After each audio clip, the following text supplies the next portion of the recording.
kuva kera. Karine Kanimba umukobwa wa Paul Rusesabagina arashinja u Rwanda kumuneka rukoresheje Pegasus. Twakekaga ko guverinoma y'u Rwanda iyumviriza ariko nta bimenyetso twari dufite. Rero iyo ekipe yashoboye gukora enquête muri GSM yanjye baza kukonfirma ko bayumviriza. Karine Kanimba turamwumva ku buryo burambuye mu mwanya utaha mu makuru y'ibiyaga bigari. Kuri iki kibazo cya Pegasus cyabaye ishyano ku isi yose, ubucamanza bwo mu Bufaransa bwafashe icyemezo cyo kugihagurukira. Uyu munsi abayisilamu bo ku isi yose bijihije umunsi mukuru w'igitambo. Mu Burundi Perezida Ndayishimiye yifatanyije nabo. Umuntu yaragiye gutera icyuma umukuru w'igihugu cya Mali warusimbutse. Ikaze muri aya makuru muri kumwe na Thomas Kamirindi. Nkuko nari maze kubibabwira mu ngingo z'ingenzi, muri Mali umukuru w'igihugu Colonel Assimi Goïta yarusimbutse. Umuntu yaragiye kumutera icyuma, abamurinda barakimutesha. Ibindi tubibaze team ishimwe. Byabaye ubwo bari mu masengesho y'abayisilamu ya Eid al-Adha mu musigiti uri Bamako mu murwa mukuru wa Mali. Uwamugabyeho igitero yashakaga kumutera icyuma nkuko byatangajwe n'ibiro bya Presidence ku rukuta rwa Twitter. Uwagabye iki gitero kuri Perezida Goïta ashaka kumwambura ubuzima yahise atabwa muri yombi n'inzego z'umutekano. Nyuma y'uko ibi biba, ibiro bya Presidence byahise bitangaza ko amaperereza yatangiye gukorwa kugira ngo amenyekane impamvu yo kugushaka kwibasira umukuru w'igihugu. Goïta yagiye ku butegetsi ku itariki ya 24 z'ukwezi kwa gatanu nyuma yo guhirika ubwo ariho abigerageje inshuro ebyiri. Muri Afrika y'Epfo urubanza rwa Jacob Zuma uregwa ibyaha bya ruswa rwigijweyo ibyumweru bitatu. Jacob Zuma wabaye umukuru w'igihugu imyaka 9 kuva mu 2009 kugera mu 2018 yari yongeye kwitaba urukiko rukuru rwa Pietermaritzburg umurwa mukuru w'intara ya KwaZulu-Natal akoresheje ikoranabuhanga rya video. Yari yasabye ko urubanza rusubikwa kugera igihe azabasha kurwitaba imbona nkubone. Avuga ko kuburanira ku ikoranabuhanga bitamwemerera kuvugana neza n'abavoka be. Umucamanza nta gisobanuro na kimwe atanze, yatangaje ko urubanza rusubitswe kandi ko ruzaburanishwa kuva ku itariki ya 10 kugera ku ya 13 z'ukwezi kwa munani gutaha. Jacob Zuma rero yitabye urukiko ari mu gifungo cy'umwaka n'amezi 3 muri gereza ya East Court nko muri kilometero 100 uvuye i Pietermaritzburg. Yakatiwe kubera icyaha cyo gusuzugura urukiko no kwanga kurwitaba. Ifungwa rye ryateje imvururu zahitanye abantu 215. Urubanza ku byaha bya ruswa rwasubitswe uyu munsi rutandukanye n'igihano arimo. Rwari rwarasubitswe n'ubundi bwa mbere mu kwezi kwa gatanu gushize kubera ko Zuma yiyamye umushinjacyaha mukuru amusaba kwikura mu rubanza avuga ko abogamye. Mbere yo kuburanisha urubanza mu kwezi kwa munani, uru rukiko rero ruzabanza nabyo kubifataho umwanzuro.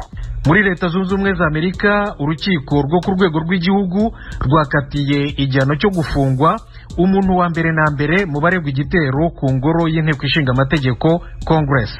Yitwa Paul Hotchkiss, afite imyaka 38 y'amavuko, no muri leta ya Florida mu majyepfo ya Leta Zunze Ubumwe za Amerika.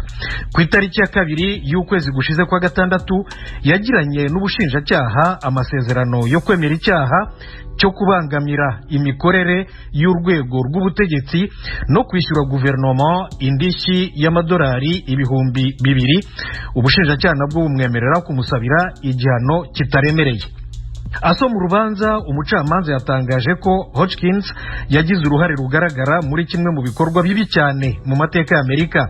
Ati ntibyari imyigaragambyo na gato, byari igitero kuri demokarasi, igitero kizasiga ibikomere bikomeye ku gihugu imyaka myinshi iri imbere.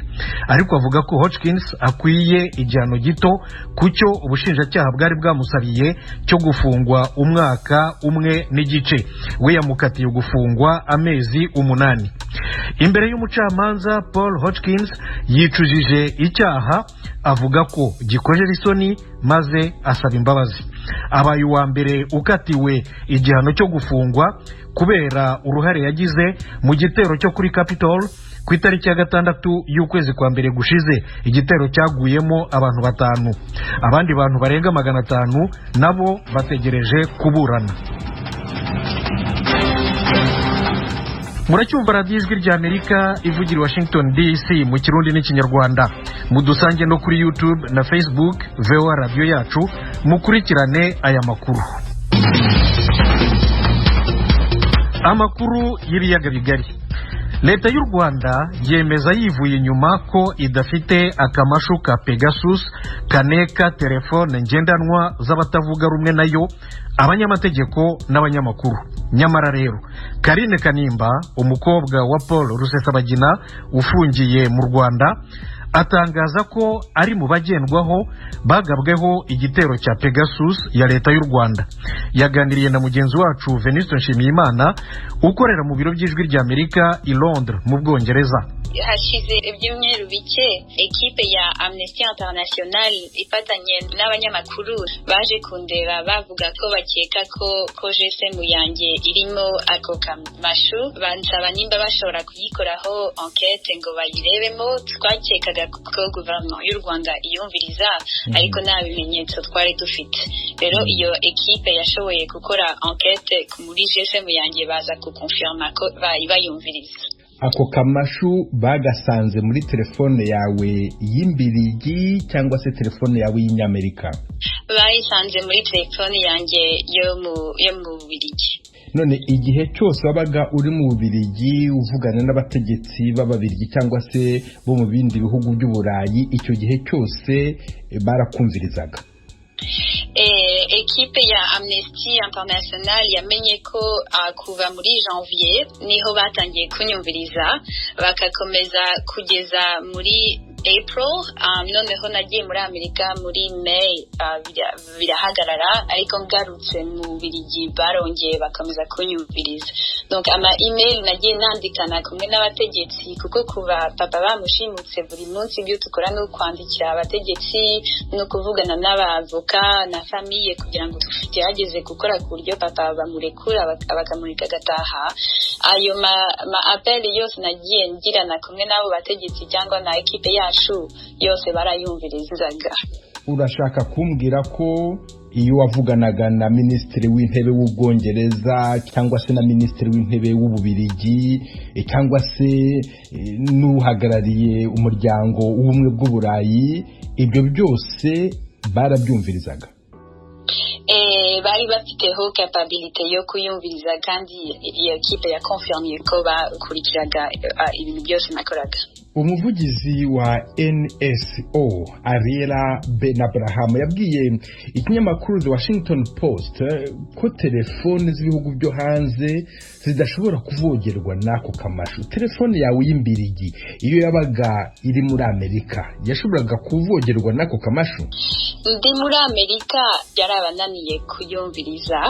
Baragerageje, iyo ekipe ya Amnesty naho yabonye ko on May 17th cyangwa 17 May mu kwezi kwa gatanu ku itariki ya 17, bagerageje kongera kwamfekta GSM yanjye yo mu Bubiligi, ariko ndi muri Amerika birabananira ku buryo n'izo preuve n'ibyo bimenyetso birahari. Ariko ikiri important kuri iyo date nuko twari turimo turaprepara conference de presse izaba kugira ngo twexpose ukuntu guverinoma y'u Rwanda ya torture papa muri safe house bakimugeza mu Rwanda. Nibyo twari tugiye kwerekana. Rero niho bagerageje kongera kuyinjiramo, ariko bajya kubaza kubona ko ndi muri Amerika birabananira. None se telefone yawe y'Inyamerika yo baba barigeze bagerageza gushaka nayo kuyinjiramo ngo basesekemo ako kamashu? Ya ekipe nayo ya Amnesty yakoze enquête muri GSM zombi niyo muri Amerika, ako kamashu nago kareka. None ubu se iyo utekereje yuko aho unyuze ushobora kuba wumvirizwa n'ibyo uvuze byose bikamenyekana, witwara ute? Wahinduye imyitwarire? Nera ubwoba kubera ko nzi ko iriya leta y'u Rwanda ari imwe itatinya kwica abantu bavuga ibintu bitandukanye n'ibyo bashaka ko bivuga. Tuzi ko bafunga abantu illegally, ku buryo rero no kunyumviriza nabyo ntago bindangaje ko babikoze, ariko bitera ubwoba. On the other hand, ntago bitudekuraja. Biriya byo tukora buri munsi kugira ngo abantu bamenye uwo ari we, kugira ngo abantu bashobore kumufasha kumuvana muri prison yo mu Rwanda, tuzabikomeza. Kandi tuzi ko nabyo ni intimidation tool kuriya batwumviriza, no kugira ngo no kugerageza kuducecesha ngo situkomeze ibyo turimo. Kandi ibyo ntago bigeze bikunda kuri papa, natwe ntago bizakunda kutwantimida. Ahubwo ibyo tuzakora ngubu nuko ngomba guhindura ukuntu communica, ngomba kuvugana n'abantu in different ways, ariko ntago tuzahagarara kuvugira papa, ntago bizarangira kugeza igihe papa bamurekuriye. Ariko leta y'u Rwanda ivuga yuko kariya kamashu ka Pegasus ko ntako ifite kwitegeza ikagura, ndetse Perezida wa Repubulika yigeze kuvuga yuko gahenze.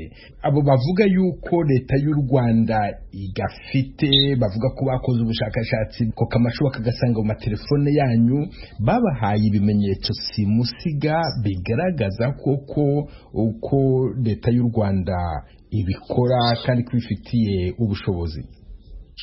Hamaze gusohoka kuva 2019 ko abantu bavuga ko abanyamakuru n'aba-enquêteur spécialiste bavuga ko u Rwanda uri soupçonné kuba bakoresha iyo software. Ariko ngewe ikitangaje nuko ngewe nta problème mfite na gouvernement d'Umunyamerika no mu Bubiligi, nta problème mfite n'abandi n'izindi gouvernement zo kwisi. Iyo ifite problème kumwe nanjye ni gouvernement y'u Rwanda gusa, kandi abashobora kugura ikamashu ni amagouvernement gusa, kandi abagouvernement bonyine bakomeje kutugirira nabi kuva kera ni gouvernement y'u Rwanda. Donc nibo bonyine bashobora kuba banyumviriza, kandi kuba banyumviriza izo tufite preuve yabyo, nibo bonyine rero bashobora kunyumviriza. Karine Kanimba, ndagushimiye cyane ku bw'aka kanya uhaye Ijwi ry'Amerika. Murakoze cyane Venuste. Mu bihugu Pegasus yateye harimo n'Ubufaransa, abashinjacyaha b'i Paris bafunguye anketi ku gihugu cya Maroc bakekaho gukoresha aka kamashu mu bikorwa byo kuneka abanyamakuru benshi b'Abafaransa. Tim Ishimwe aratubwira iyi nkuru. Iri perereza ritangijwe n'abashinjacyaha rizasuzuma ibirego 10 bitandukanye birimo kureba niba gukoresha Pegasus bitarabangamiye uburenganzira ku buzima bwite bw'umuntu, kureba niba Pegasus idakoreshwa mu kwinjira mu bikoresho by'itumanaho by'umuntu ku giti cye mu buryo bw'uburiganya, hamwe n'ibyaha by'ubugizi bwa nabi. Ejo kuwa mbere urubuga rw'ikinyamakuru cy'Abafaransa gikorera kuri murandasi Mediapart cyatanze ikirego kuri ibi byaha byo kunekwa n'igihugu cya Maroc, ariko kugeza ubu Maroc yo irabihakana, ikavuga ko itigeze igira porogaramu ya mudasobwa yatuma yinjira mu bikoresho by'itumanaho by'ibindi bigo. Ikindi kinyamakuru cyo mu Bufaransa gisohoka buri cyumweru, Le Canard Enchaîné, nacyo cyamaze gutangaza ko kigiye gutanga ikirego. Ejo kuwa mbere kandi mu maperereza yakozwe n'ibinyamakuru bikomeye birimo The Washington Post, The Guardian, Le Monde n'ibindi bitandukanye, bishingiye ku rutonde rwashyizwe ahagaragara na nimero za telefone zigera ku 50,000 zishobora kuba harimo izumvirijwe, byashimangiye ko kuneka isi yose muri ubu buryo bw'ikoranabuhanga rikozwe n'itsinda rya NSO rigeze kure ugereranije n'uko byatekerezwaga. Ikinyamakuru cya Mediapart cyavuze ko nimero ya nyiri ikinyamakuru Edwy Plenel hamwe n'iyundi munyamakuru ziri mu zibasiwe n'inzego z'iperereza za Maroc. Ikinyamakuru Le Monde kiri mu byibasiwe cyatangaje ko ibindi byo mu Bufaransa byibasiwe ari Le Figaro, televiziyo y'Ubufaransa n'ibiro ntaramakuru by'Ubufaransa AFP. Umuryango uharanira ubwisanzure bw'itangazamakuru utagira umupaka Reporters Without Borders Media Freedom Group uvuga ko muri uyu mwaka wa 2020 ku rutonde rw'ibihugu 180 Maroc iri ku mwanya wa 136 mu bihugu bitubahiriza uburenganzira bw'abanyamakuru. Umuvugizi wa guverinoma y'Ubufaransa Gabriel Attal yabwiye radiyo yo mu Bufaransa ko ibi ari ibikorwa bihungabanya, kandi ko biramutse bigaragaye ko byakozwe byaba ari ibintu bikomeye cyane.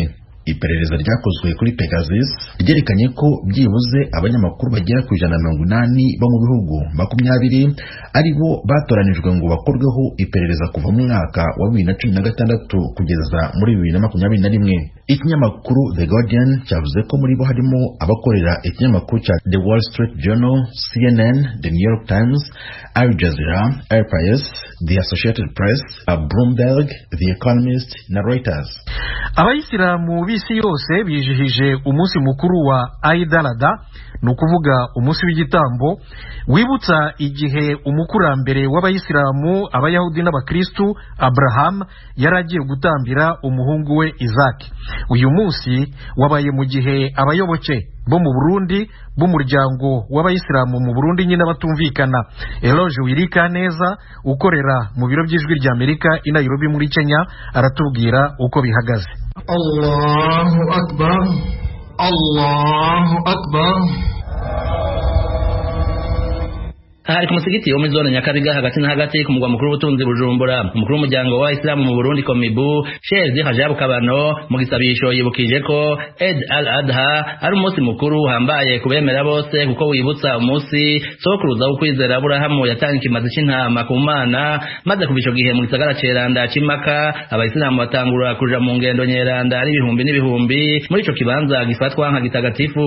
Niko kwibutsa barongoye gusangira n'abadafise atagucagura kuroyemwo kuri uyu munsi nkuko amabwiriza y'idini bibategeka. Nibyo abafise mikoro make mu bayisilamu canke mu batara bayisilamu nabone barafise umugabane baronka kubifungurwa, kubitungwa bibagwa. Mbere uwisilamu buraduhimiriza yuko abo bafise mikoro make cyane cyane aribo dukwiye kurabagiza tukabafasha. Urahamagariye abayisilamu bashobora kubaga uno munsi ntibaze bibagire gufasha abo bantu aho nikora, gufasha abo bafise mikoro make. Uyu munsi ugeze mu gihe mufti mukuru aherutse kweguzwa. Uburongozi buhari no bw'imfata kibanza bukaba bwashinzwe n'urwego rw'abashehe. Kabanarongo y'imfata kibanza umuryango w'abisilamu arahumuriza ko mu kwezi kuza indongozi bweguzwa zabonetse. Nibyo harabaye akagorane gatoyi, nivo hari gatoyi kuko ntikabuza ko ibikorwa bibandanya. Wahora ari umukuru w'umuryango yarabaye nk'ukinjura mugabo ngo nta gihugu ipakara, haciye hashingwa fata ingingo zihuta kugira ngo umuryango w'abasilamu uronke urongora by'imfata kibanza gushika hatowe mufti bwegu. Ico naco ni igikorwa turiko turategura, twibaza ko nko mu kwezi kuza k'umunani Imana itugiye imbere bizokunda yuko umukuru w'abasilamu mushasha bwegu atogwa hisunzwe amategeko turiko turaringaniza neza. Bamwe mu bayisilamu twavuganye nk'uyu mugabo bararushinga no kubona indongozi z'igihugu zigendera mu kuri. Imana izana umuco ku barongozi bacu, ibereke inzira igororotse baheze bayikurikize, kwa n'ibiremwa ashobora kuza utugeragezo dutandukanye kubera ari abantu barashobora gusita ibyo bajeje kudupangira kutugirira igituma bari yajya wabipanga neza, ahubwo Imana ibazanira urumuri ibafashe kubera nizuburya n'inzira itoroshe kuba umurongozi. Ibigeragezo ni byinshi. Uyu nawe asanga igihambaye ari kubukura mu cibo. Jewe nitwa Amisa nkaba mva mu Buterere, tukaba twaje kuraba icyo bodufasha abadukurira. Tumerewe nabi, urabona ko ubuzima bw'ubuguma buhindagurika mu miryango iwacu. Jewe nko mu nzu y'iwanje hariho abaza kuba bamerewe neza mu miryango yabo, ariko hariho n'abandi nyene uza gusanga ataco bafise bafungura. Nk'ubu maze kuronka amahera 500, hariho n'abandi bashobora kuba barose nk'ibihumbi 10. Urumva ntituza kubatungana, sanzwe ntunze umuryango ncambura ukuntu mba. Perezida Evariste Ndayishimiye yashimye kuja kwifatanya n'abayisilamu mu ntara ya Gitega mu birori vyabereye umugwa mukuru w'iyo ntara sanzwe avukamwo ukaba n'umugwa mukuru wa politike. Yavuze ko agiye gukomeza imigenderanire n'ibihugu by'Abarabu, ahimiriza abana b'abayisilamu bacu cyane nk'abaswahili kwijukira kuja mu mashuri kurusha. Narigeze kugira ibibazo bikomeye, ndagira ingorane, nari imeze nka mayibobo ico gihe, kandi nari nkuze aho mwumva kuko hari mu 98 narabuze iyo nja niyo mva. Natowe n'umuntu wo mu muryango w'abayisilamu baca barantunga. Hariho igihe bahora bafata kumenga nk'Uburundi ni igihugu kitarimo abayisilamu, ugaca usanga rero ibihugu birimo abayisilamu benshi baribagira Uburundi mu bijanye no gufashanya, mbere ku buryo hariho ivyo mporanjamwo nkumva yuko umenga baratangaye bumvise ko abayisilamu bafise ikibanza kibereye ngaha mu Burundi. Namwe mudufashe muze murababwira muti erega mu Burundi harimo abayisilamu barafise ikibanza. Mwarabonye ku munsi mukuru wo kwikukira Emirati Arabini yararungitse intumwa intumwa, Qatar yarungitse intumwa. Bijya byose ni imigenderanire turiko turagiriranira kugira ngo dufashanye. Ejo mukabona rero ndiko ndatora muri mwebwe abo tuzoza turajana, nimuze mutangare kandi nimuze mugambarare. Uyu munsi wahimbajwe mu ntara zitandukanye, naho abayisilamu bavuga ko basanze mu bukene buvuza uruhwa. Uyu munsi babukuye mu cibo. Ibihugu by'Abarabu bitari bike birimo Turkiya, Qatar hamwe na Yemen byatanze imfashanyo, habagwa inka, intama n'impene.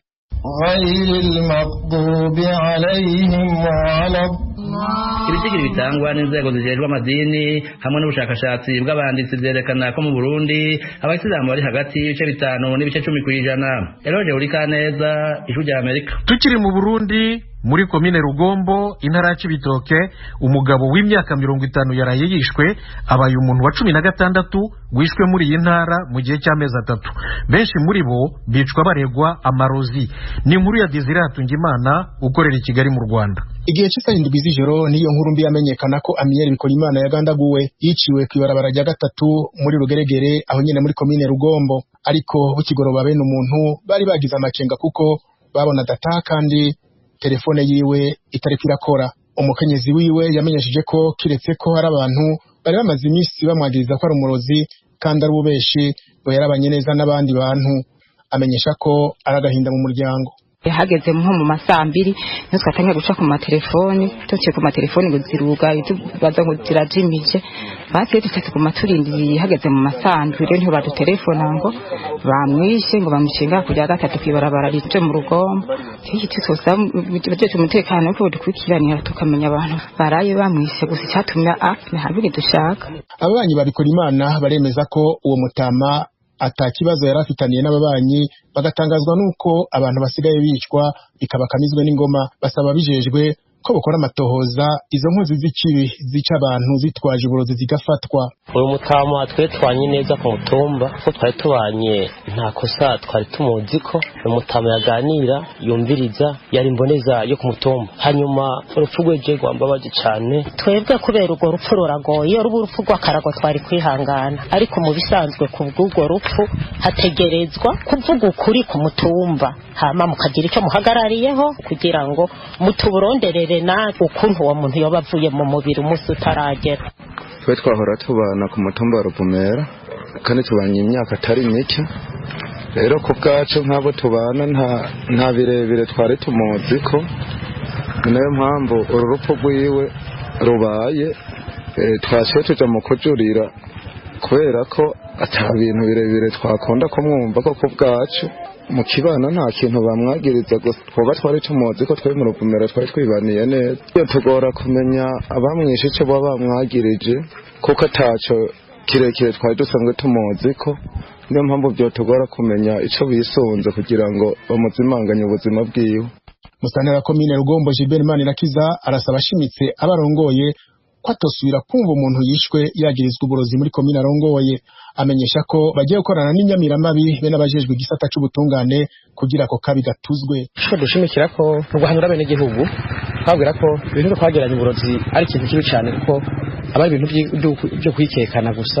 Rero umuntu ashaka kuvuga ngo uburozi unaka kabafashe kuri uburozi kuko ntabwo bamufatanye, ariko nibaza ko iyo hapfuye umuntu cyo dukora kuma hafa bene gihugu turabahanura kugira ngo ibintu byo gutorana uburozi babireke kuko ari ibintu usanga birasambura ikibana. Icyo dusaba ubutungane gukora amatohoza bagakurikirana kugira ngo tumenye ishobora kuba cishiye umuntu. Muri abantu 16 bishwe muri yo ntara ya Cibitoke, 7 bava muri komine Mugina, Rugombo na Bukinanyana ni 3 Uganda, Mugwi na Mabayi n'umwe. Desire Hatungimana, Kigali, Ijwi rya Amerika. Ijwi rya Amerika. Noneho tujye muri Uganda. Abashakashatsi barimo barifashisha ibimera gakondo kugira ngo bakore imiti ya COVID. Muribuka ko ikigo cya leta gishinzwe imiti National Drug Authority NDA cyahaye umugisha umuti wa mbere wakozwe n'umwarimu wo muri kaminuza ya Mbarara.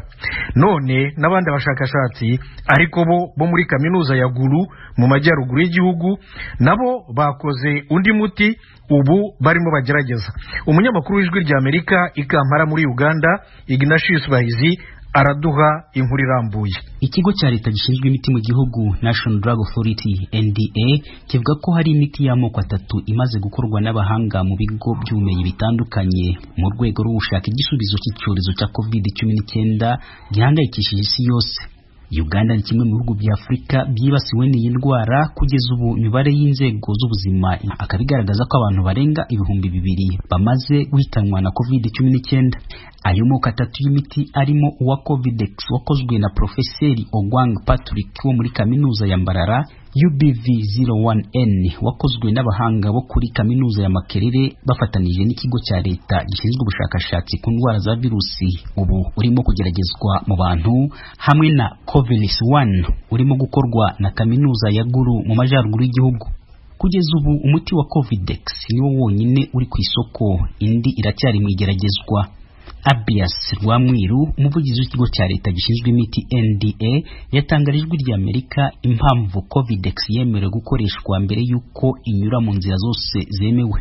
A herbal medicine can be used before clinical trials with caution. Umuti mu bimera gakondo wemererwa kuba wakoreshwa mbere yuko ugeragezwa mu buryo bwemewe, ariko ugakoreshwa no kwigengesera kandi uzirikana ko utavura. Niyo mpamvu tuvuga ko wakoreshwa kunganira ubundi buvuzi. Wibuke ko ukorwa mu bimera abasogokuruza bari basanzwe bakoresha kuva kera bivura ibibazo by'indwara zitandukanye. Igituma twe nka NDA tubigiramo uruhari nuko tuba dushaka guhamya ko ari nta kibazo watera ku magara.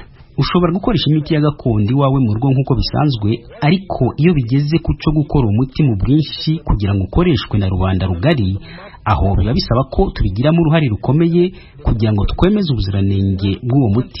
So that's what we want to determine. NDA ivuga ko Uganda iri mu bihugu bya mbere byifashisha ibimera gakondo mu gutunganya imiti ifasha abanduye COVID-19. Ishami ry'umuryango w'abibumbye ryita ku magara y'abantu OMS ryo rivuga ko hari ibindi bihugu byo muri Afurika byatangiye ubushakashatsi nk'ubwa Uganda. Muganga Solome Okwale akorana n'uwo muryango hano muri Uganda. We know that 9 countries are looking into this: Benin, Botswana, Cameroon, Congo, Gabon, Ghana, Kenya, Nigeria and South Africa. And in phase 2, ibakabikiye mu gice cya mbere, Uganda yageze mu gice cya kabiri cy'ubu bushakashatsi. OMS yisunze gufasha Uganda mu bushakashatsi kuri iyo miti yo mu bimera bya gakondo ishobora kuvura COVID-19. Ni igihugu kimaze gutera intambwe nziza mu gushiraho uburyo bukwiye bwo gusuzuma imiti ya gakondo no kuyishyira ku isoko, kandi OMS ifatanyije n'ikigo cya Afurika gishinzwe kurwanya no gukumira indwara twashizeho uburyo n'amahame byo kuyobora ibihugu mu gukora imiti yo kuvura COVID-19. Mu bihe bishize Perezida Museveni yagiye anenga abanyafurika bafite ubumenyi bwo gukora ibintu bitandukanye birimo n'imiti, ariko bakazinga amaboko bagategereza abanyamahanga kubakorera ibyo bakeneye byose. Ati iyo ni imyumvire y'ubucakara. Muri Afurika niho ubushakashatsi ku miti yo mu bimera bya gakondo bugomba gukorerwa kuruta ahandi hose, kuko aka gace k'isi duherereyemo gakikijwe na buri kimera cyose wakenera gukora imiti. Ubu buvuzi bw'imiti ya gakondo bwatunze basogokuru bugomba kongerwa agaciro biciye mu bumenyi kugira ngo tububungabunge. So that we improve on them and preserve their use. Museveni wahagurishije ibyo guteza imbere ubumenyi mu guhanga yizeza inkunga y'amafaranga atubutse leta igiye gushora mu bintu byo guhanga imiti. Mu cyumweru gishize yatangije uruganda rugiye gutangira gukora imiti ivura indwara zitandukanye hamwe n'urukingo rwa COVID-19. Umuvugizi wa NDA Abias Rwamwiru avuga ko 70% ry'imiti ikoreshwa mu gihugu ituruka hanze. I think Uganda is taking a right path with all our scientists and researchers. Ati ndibaza ko Uganda irimo kuyoboka inzira nziza ikoresheje abahanga bayo yo kuvumbura no guhanga imiti itandukanye, akaba bishobora kuzadufasha mu kugabanya imiti tugura hanze. Ubu 70% y'imiti dukoresha mu gihugu ituruka hanze, bivuze ko ubushakashatsi ku miti itandukanye ari bwiza ku gihugu, kandi biduhesha ishema kubona abahanga bacu ari bo bafashe ya mbere mu karere kose mu gushakira igisubizo icyorezo cya virusi duhanganye na this current viral infection. Minisiteri y'ubuzima igaragaza ko imibare y'abandura COVID-19 n'abihitana mu gihugu